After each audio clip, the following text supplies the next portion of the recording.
नमस्कार। आज हम सॉल्व करेंगे गेट एरोस्पेस इंजीनियरिंग 2024 का सॉल्यूशन। अगर आप इस चैनल पर नए हैं तो do like share and subscribe. चलिए वीडियो स्टार्ट करते हैं।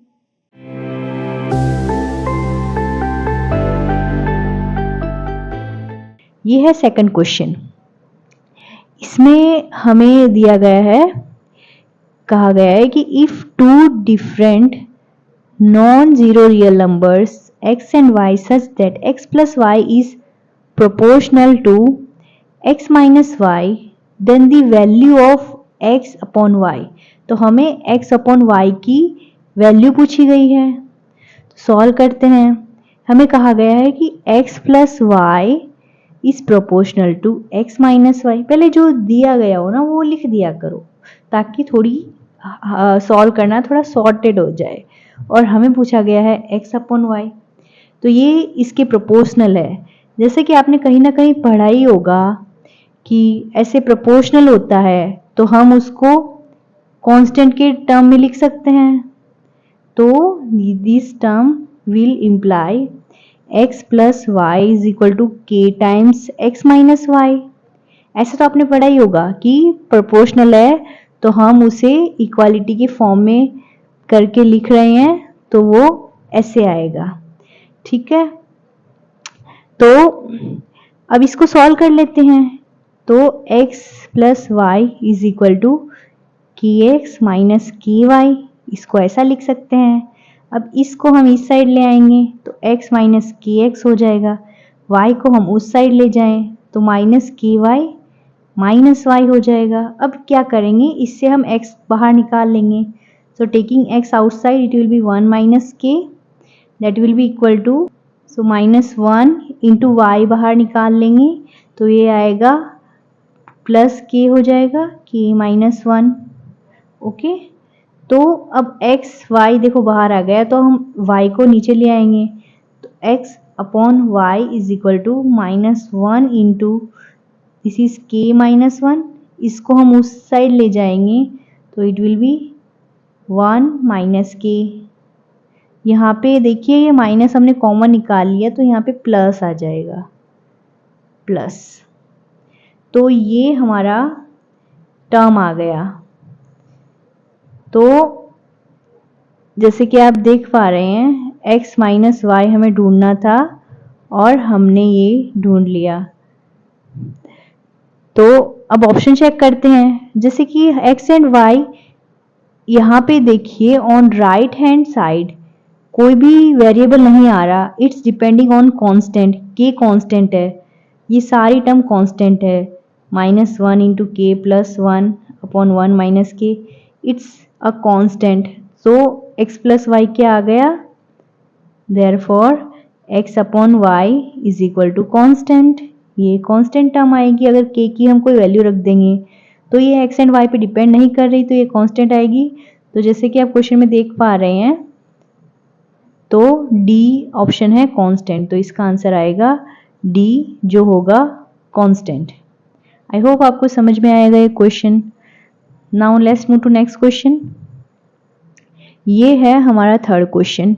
इसमें दे रखा है कि consider the following sample of numbers 9, 18, 11 ये दे रखा है। इसका हमें मीडियन फाइंड करना है।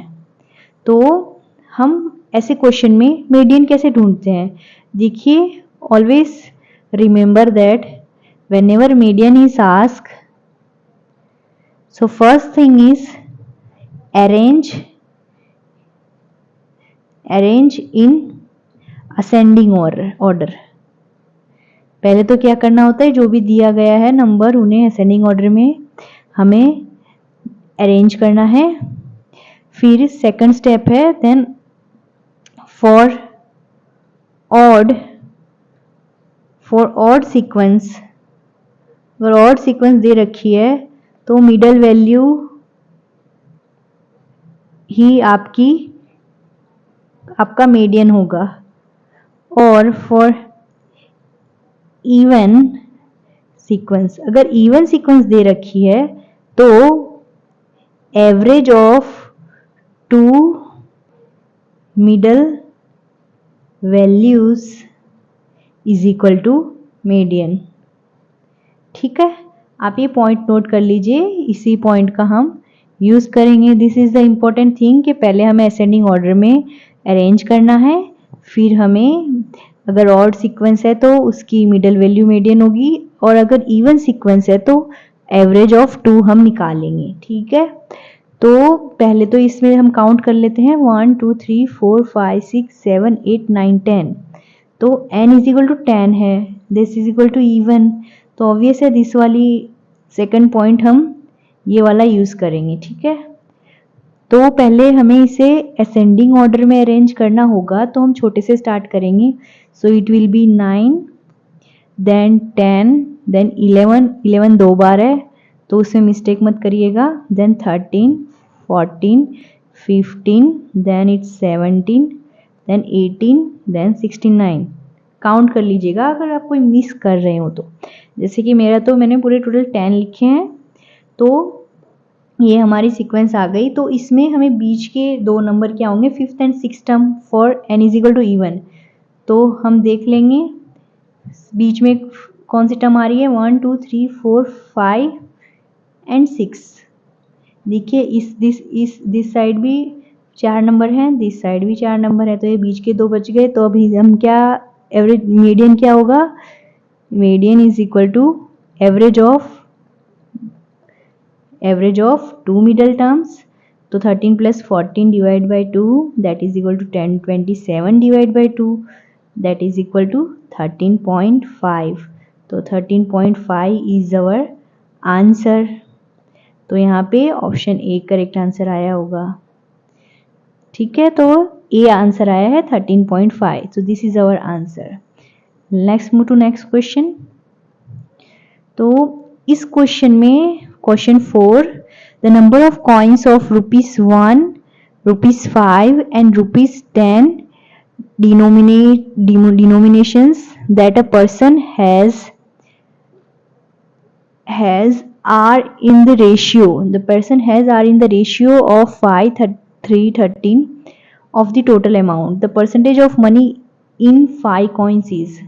तो हमें ये पूछा गया है कि 5 कॉइन्स की जो मनी होंगे उसकी क्या परसेंटेज होगी, ये हमें फाइंड करना है।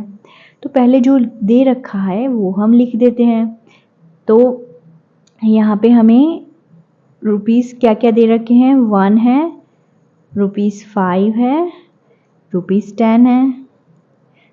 क्या रेशियो है इसमें, 5 3 13 का रेशियो दे रखा है, तो हम अगर इसको वैल्यू की टर्म में लिखेंगे तो हम लिखेंगे 5x 3x 13x। ये हमने लिख दिया, जो गिवन है पहले वो लिख दीजिए करिए, ताकि आपको थोड़ी आसानी हो। अब हम कैलकुलेट करेंगे टोटल अमाउंट क्या होगा। तो टोटल अमाउंट ढूंढने के लिए पहले हम कुछ बेसिक चीज़ें लिख देते हैं कि पहले हम 1 के कितने कॉइन, टोटल अमाउंट क्या होगा 1 का वो देखते हैं। सो फॉर ₹1 कॉइन तो कितना आएगा, 5x कॉइन है 1 के, तो इसकी अमाउंट होगी total 5x। For ₹5 coin is equal to 5 के कितने हैं, 3x कॉइन है इंटू 5, तो इसकी अमाउंट होगी 15x। Similarly for 10 rupees coin is equal to कितने हैं, 10 के 13 है, 13x into 10 that is equal to 130x। तो ये हमने इंडिविजुअल की टोटल अमाउंट फाइंड कर ली। तो अब टोटल अमाउंट टोटल कितना होगा, इन तीनों को हम ऐड कर देंगे। तो 130 plus 15 plus 5 that is equal to 150x। तो ये हमारी टोटल अमाउंट आ गई। Now we have to find the percentage for 5 rupees coin. Now we have to, let me write it, now we have to calculate percentage of 5 rupees coin. Okay, so हमें इसके percentage निकालने हैं, तो 5% की formula लगाएंगे, percentage of 5 rupees coin, percentage of money of, मतलब इसकी हमें परसेंटेज ऑफ मनी निकालना है, तो हमने लिख दिया percentage of money of 5 rupees coin is equal to amount का शॉर्टकट में लिख रही हूँ AMT, amount of ₹5 coins divide by total amount आएगा, ये आएगा इंटू 100। सो 5 के टोटल हैं 15x और टोटल है 150, तो यहाँ आ जाएगा 15x divide by 150x into 100। So x cancel हो जाएगा, 15 यहाँ पे 10 आएगा, 0 0 cancel, that is equal to 10। So total क्या आ जाएगा, ये हमने परसेंटेज ढूंढे हैं तो टोटल 10% आ जाएगा। So the money of 5 rupees coin is 10%, तो सी आंसर होएगा। आई होप आपको ये समझ में आया होगा। इसमें बस कुछ नहीं था, हमें अमाउंट पहले फाइंड करनी थी, टोटल अमाउंट जो दे रखा था रेशियो के थ्रू, फिर हमें बस परसेंटेज की फॉर्मूला लगानी थी। आई होप आपको ये समझ में आया होगा। Let's move to next question. Next question है question 5, that is for positive non zero real variables p and q, if log of p square plus q square is equal to log p plus log q plus 2 log 3, then we have to find the value of this thing। तो सबसे पहले हमें क्या दे रखा है वो लिख लेते हैं। दे रखा है log of p square plus q square that is equal to log p plus log q plus 2 log 3। देखिए इसमें और कुछ तो हमें दिखाई नहीं दे रहा, तो हमें जैसा दिख रहा है कि हम इसमें log की प्रॉपर्टी लगा सकते हैं। ठीक है, तो हम log की प्रॉपर्टी लगाएंगे। log of m plus log of n अगर होता है तो हम क्या करते हैं, log m प्लस n है तो हम लिख देंगे log mn। ये अगर प्लस में है तो log में मल्टीप्लाई हो जाता है। और log की दूसरी प्रॉपर्टी होती है log of m raise to n is equal to n log m। ठीक है, तो ये दो प्रॉपर्टी का हम यूज़ करेंगे, तो इस वाले में हम ये प्रॉपर्टी लगाएंगे तो आ जाएगा log of q square plus p square plus q square. Okay, ये कोई चेंज नहीं हो रहा, ये जस्ट मैंने ऐसे ही लिख दिया।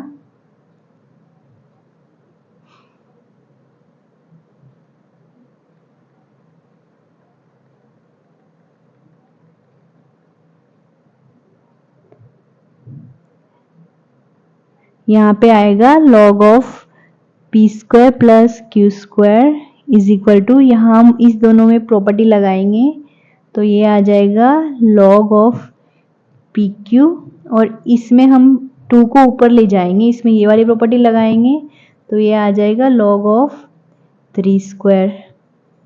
ओके, यहाँ प्लस साइन है, प्लस 2 log 3 था। अब ये दोनों अगेन ये वाली प्रॉपर्टी सेटिस्फाई कर रहे हैं तो अगेन हम इसे लिख देंगे log of P q into 9, 3 square is 9, तो ये आ गया log of P square plus Q square, ये आ गया। अब दोनों साइड log है तो ऑब्वियसली हम log हटा सकते हैं, तो ये आ जाएगा p square plus Q square is equal to p q into 9, that implies p square plus Q square is equal to 9pq। ये हमारे पास एक इक्वेशन आ गई। ठीक है, लेट्स गिव इट नंबर 1। अब हमें इसमें क्या निकालना है, p⁴ प्लस q⁴ निकालना है। तो इसके लिए हम क्या करेंगे, हम इसके लिए हमें एक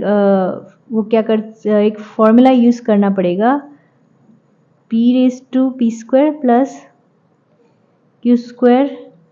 अगर हम इसका होल स्क्वायर ले लें तो क्या आएगा, p⁴ plus q⁴ plus 2 into p² into q², ये आ जाएगा। ठीक है, तो अब हम इसमें क्या करेंगे, p⁴ प्लस q⁴, इसको हम माइनस वाली टर्म को एक साइड ले लेंगे तो ये आ जाएगा p² plus q² whole square minus 2 into p² into q²। मैंने क्या किया, इसको सब्जेक्ट बना लिया, मतलब इसको इधर साइड ले गई ये और इसमें से माइनस कर दिया, जस्ट मैंने इक्वेशन सॉल्व की है, इसको इतना किया। फिर मैं क्या करूँगी, ये P square and Q square की हमारे पास वैल्यू है वो इसमें सब्स्टिट्यूट कर दूंगी। तो P square plus Q square is equal to 9pq और इसका स्क्वायर है -2 into P square into Q square. तो this will be 9 square 81 P square Q square -2 P square Q square. 81 minus 2 is 79 into 2 into 79 into P square into Q square.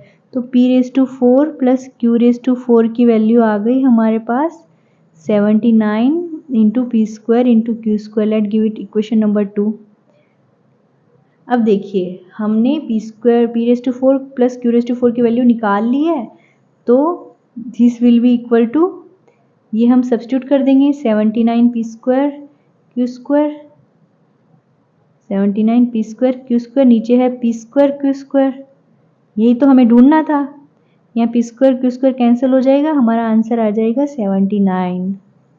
तो option A answer आएगा। तो ये question इस तरीके से solve करना था। इसमें मेन क्या था, हमें पहले ये लॉग की प्रॉपर्टी लगा के ये लॉग का पूरा टर्म सॉल्व किया हमने पहले। तो यहाँ 9pq आ गया p square plus Q square, लेकिन हमें p raise to 4 q raise to 4 निकालना था, तो हमने इस इक्वेशन का यूज़ किया। This is just a plus b whole square, हम क्या लिखते हैं a square plus 2ab plus b square, उसी का मैंने यूज़ किया है। यहाँ पी स्क्वायर है तो raise to power 4 raise to power हो जाएगा 4 हो जाएगा इंटू 2ab। यहाँ a और b P square Q square थे, तो जस्ट मैंने इस इक्वेशन को सॉल्व किया। यहाँ p raise to 4 plus q raise to 4 हमने फाइंड किया और फिर डायरेक्ट जो इक्वेशन दे रखी थी उसमें पुट कर दिया, तो 79 हमारा आंसर आएगा। Now let's move to next question. अब ये देखिए, ये है वर्बल एप्टीट्यूड का क्वेश्चन है। तो इसमें दे रखा है in the given text the blanks are the numbers 1 to 4, select the best match.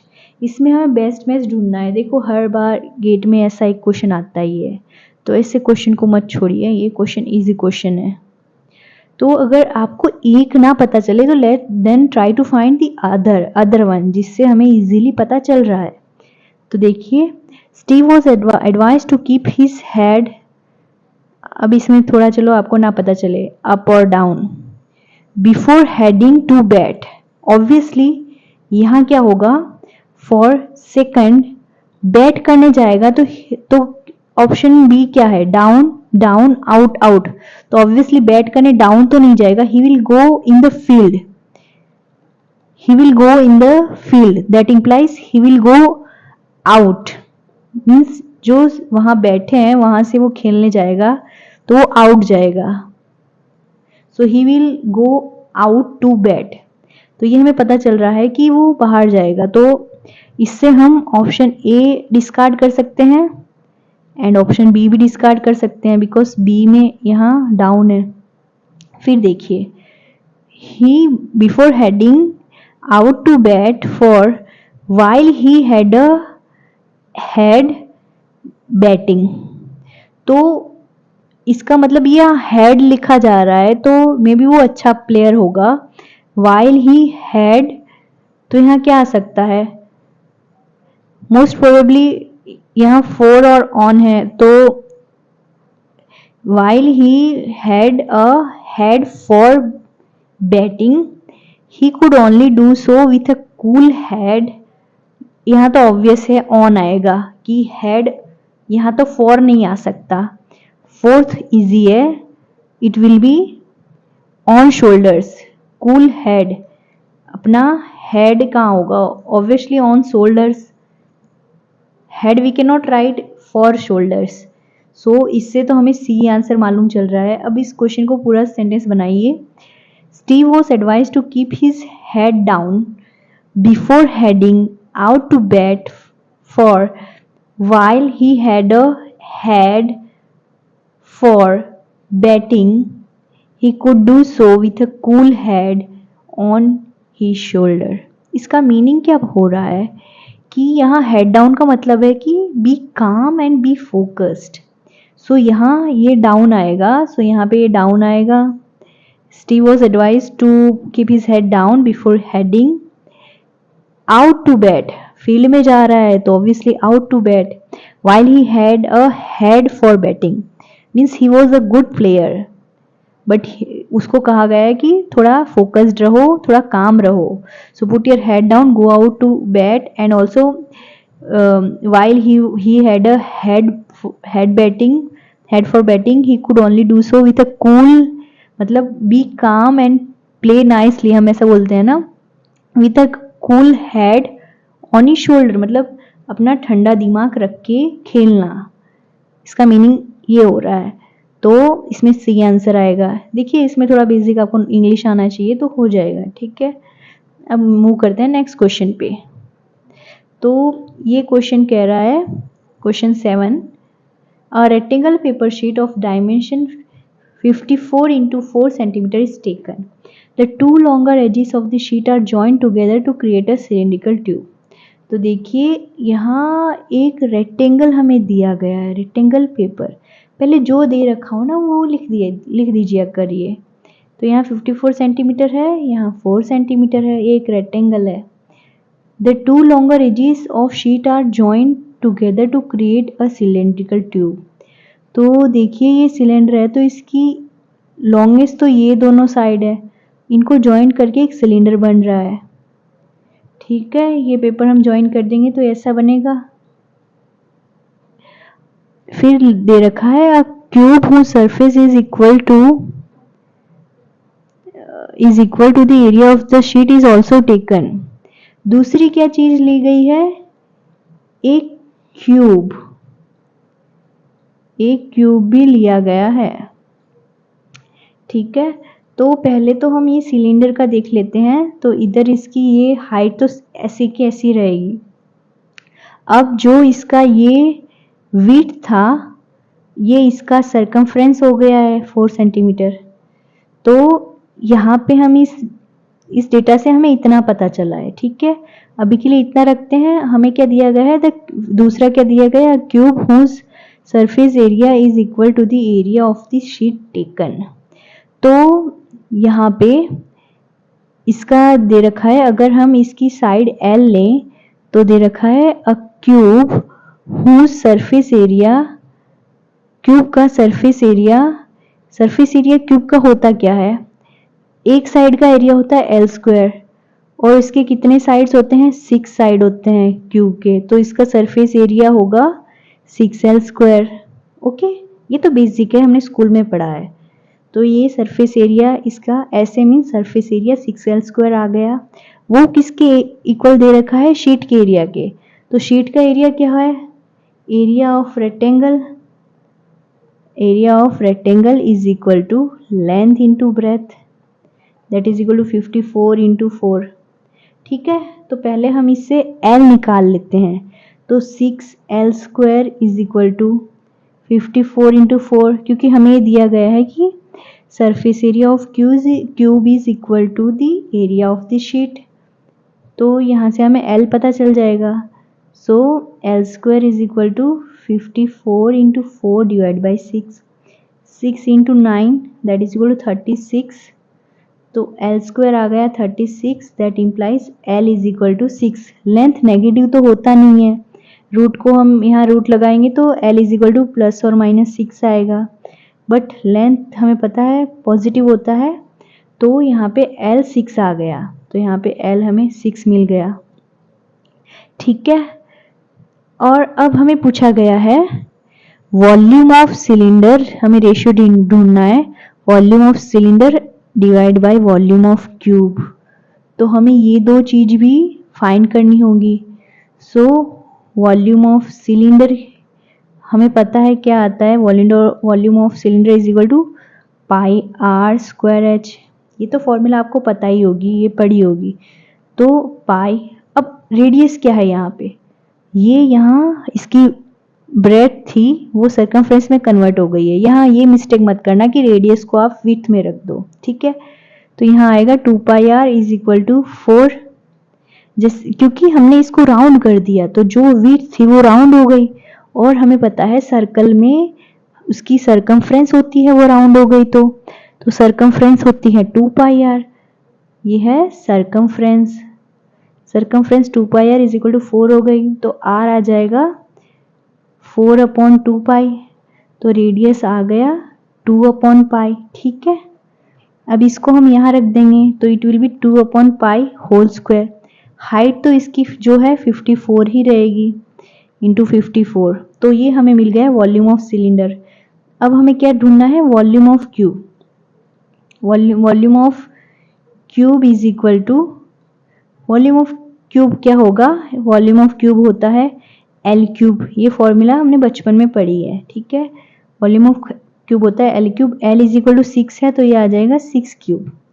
Okay, now we have to find their ratio, तो अब हम इन दोनों का रेशियो फाइंड करेंगे। So volume of cylinder divide by volume of cube is equal to, हमें ये find करना है volume of cylinder divide by volume of cube, तो ये ऊपर आया है पाई इंटू 4/पाई स्क्वायर इंटू 54 डिवाइड बाय, मैंने क्या किया 2 स्क्वायर 4 पाई, पाई स्क्वायर सेपरेट कर दिया, अपॉन 6 इंटू 6 इंटू 6। ओके, यहाँ पाई पाई एक कैंसिल हो जाएगा। ठीक है, हम इसको थोड़ा सही से लिख देते हैं, 6 into 9 that is equal to 4 into 9 upon pi into 6 into 6। So 3 into 2, 3 into 3, 3 into 2, 2 into 2, 2 into 2. Solving this we get 1/pi. So 1/pi is our answer. So यहाँ पे 1/pi आंसर आ जाएगा। यहाँ बस इम्पॉर्टेंट चीज़ ये था कि आपको ये ध्यान रखना है कि इसे आपको डायरेक्ट रेडियस नहीं लेना है, इसको सरकमफ्रेंस के थ्रू रेडियस फाइंड करना है। और तो बाकी बेसिक था, जो क्वेश्चन में दे रखा था वही हमने सॉल्व किया। यहाँ एल निकाला, आर निकाला, volume of cylinder, volume of cube find किया, देन उनका रेशियो ढूंढ लिया लाइक दिस वे। तो 1/पाई आंसर आया, तो इसका आंसर ए आएगा। आई होप आपको ये समझ में आया होगा। Now let's move to next question. ये क्वेश्चन देखिए, ये क्वेश्चन थोड़ा बड़ा क्वेश्चन है एंड इस एप्टीट्यूड सीरीज में 8th क्वेश्चन मुझे थोड़ा मतलब लेवल का क्वेश्चन लगा। This can be kept in the category of hard question, because इसमें थोड़ा हमें मतलब काफ़ी थोड़ा दिमाग यूज़ करने की ज़रूरत पड़ रही है। तो स्टार्ट करते हैं। A pie chart presents the percentage contribution of different macronutrition to a typical 2000 calorie diet of a person. मतलब हमें ये डेटा दे रखा है total 2000 kilo calorie, it's K means kilo calorie diet, और हमें ये चार्ट दे रखा है। The typical energy density of the malnutrition is given in table, ये हमें दे रखा है। The total fat in gram this person consume is, तो हमें टोटल फैट पूछा गया है, ये इन ग्राम, ये पर्सन कितना मतलब ग्राम कंज्यूम करेगा, और टोटल फैट पूछा है, तो इसमें यही 3 फैट हैं तो हम इनका ही यूज़ करेंगे। ठीक है, और चलो स्टार्ट करते हैं। तो पहले तो हम फैट के परसेंटेज ढूंढ लेते हैं। ये फैट है 5, ये फैट है, ये फैट है।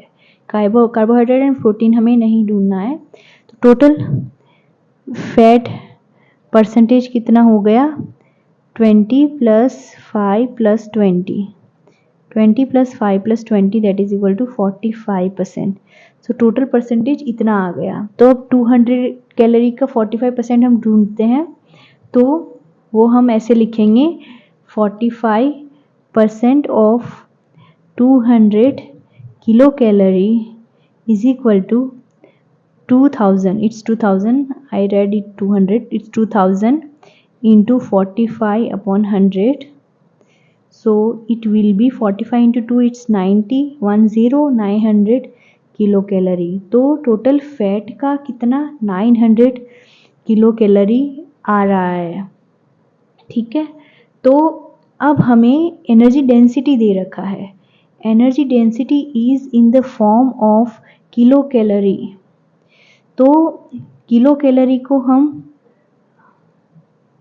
Calorie upon gram is equal to energy density.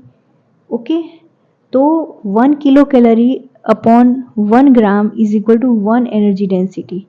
Okay, तो इसमें हमने फाइंड किया।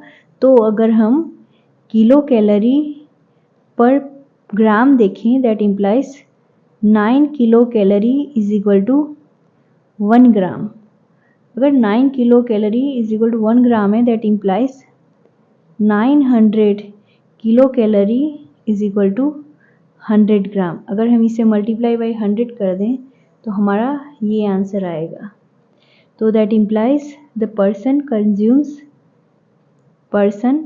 कंज्यूम्स टोटल 100 ग्राम। क्योंकि यहाँ हमें दे रखा है कि अनसैचुरेटेड फैट है 9 एनर्जी डेंसिटी दे रखी है 9। आपको ये डाउट होगा कि 9 कहाँ से आया, बिकॉज किलो कैलोरी अपॉन ग्राम अगर हम ढूंढें तो हमें यहाँ 9 दे रखा है। तो kilo calorie upon gram is equal to 9।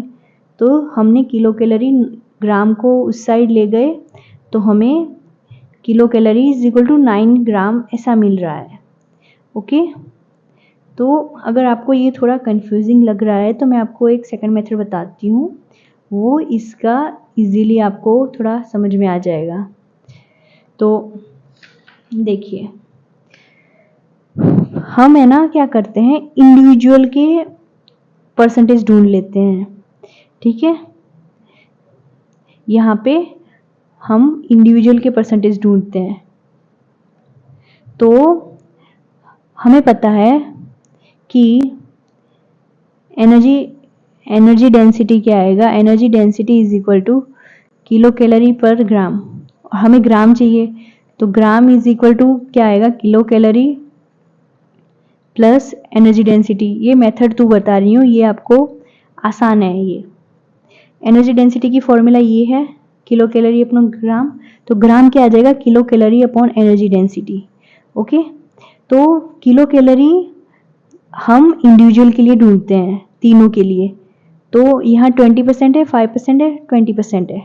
So for first 20% of 2000 that is equal to 2000 into 20 upon 100 that will be 400।